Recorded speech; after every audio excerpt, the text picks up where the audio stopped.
السلام علیکم دوستو، آج کی کہانی کا نام ہے ربڑ خور۔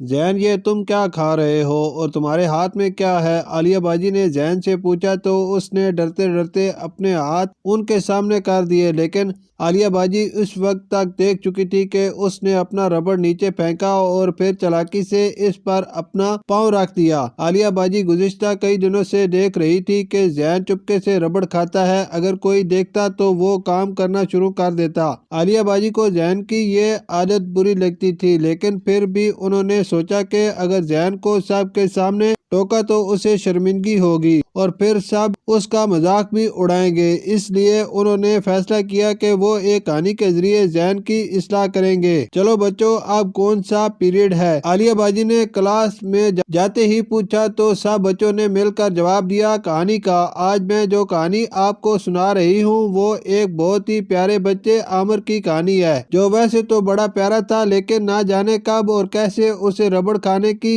خراب عادت لگ گئی تھی۔ ارے اتنا گندا بچہ، ہمار نے کہا۔ پھر ایک بچے نے کہا، عالیہ باجی کیا اسے کھانا نہیں ملتا تھا جو وہ ربڑ کھاتا تھا؟ یہ سن کر سب بچے زور زور سے ہنسنے لگے، لیکن زین سر جھکائے خاموش بیٹھا رہا۔ عالیہ باجی بولی، خاموشی سے کہانی سنو ورنہ مزہ نہیں آئے گا۔ پھر انہوں نے دوبارہ کہانی سنانا شروع کی۔ اس کی امی اسے روز سکول جاتے وقت ایک نیا ربڑ دیتی تھی، لیکن سکول سے واپسی پر وہ ربڑ غائب ہوتا۔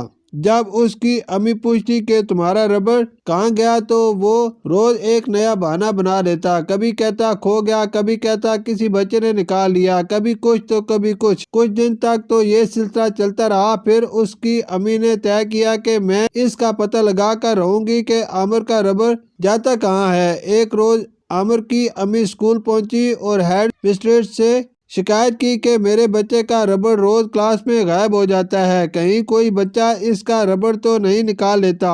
ہیڈ مسٹریس نے ان سے کہا، میں خود اس مسئلے کو حل کروں گی، آپ بے فکر ہو جائیں، اگر کوئی بچہ ایسی حرکت کرتا ہے تو میں اسے سخت سزا دوں گی۔ اسی رات عامر کے پیٹ میں شدید درد ہوا کہ وہ اپنا پیٹ پکڑ کر زور زور سے رونے لگا۔ انہوں نے محسوس کیا کہ عامر کا پیٹ کچھ پھول گیا تھا۔ یہ دیکھ کر عامر کے امی ابو پریشان ہوئے اور اسے فوراً ہسپتال لے گئے، جہاں ڈاکٹروں نے چیک اپ کرنے کے بعد اس کے امی ابو کو بتایا کہ اس کے پیٹ میں بہت سے ربڑ موجود ہیں، جس کی وجہ سے درد ہو رہا ہے۔ چونکہ ربڑ بناتے وقت بہت سے کیمیکل ملائے جاتے ہیں، اس لیے عامر کے پیٹ میں انفیکشن ہو گیا ہے۔ اتنا کہہ کر عالیہ باجی رکی اور بچوں سے پوچھا، جانتے ہو پھر کیا ہوا؟ کیا ہوا باجی؟ بچوں نے ایک ساتھ پوچھا۔ عامر کے پیٹ کا آپریشن کیا گیا تو اس کے پیٹ میں سے بہت سے ربڑ نکالے گئے۔ عامر کو تکلیف تو بہت ہوئی، لیکن پھر اس نے توبہ کر لی کہ آئندہ کبھی ربڑ نہیں کھاؤں گا۔ زین خاموشی سے کہانی سن رہا تھا۔ جب اسے معلوم ہوا کہ ربڑ کھانے کا کیا نتیجہ نکلتا ہے تو اس نے تہیہ کر لیا کہ آئندہ کچھ بھی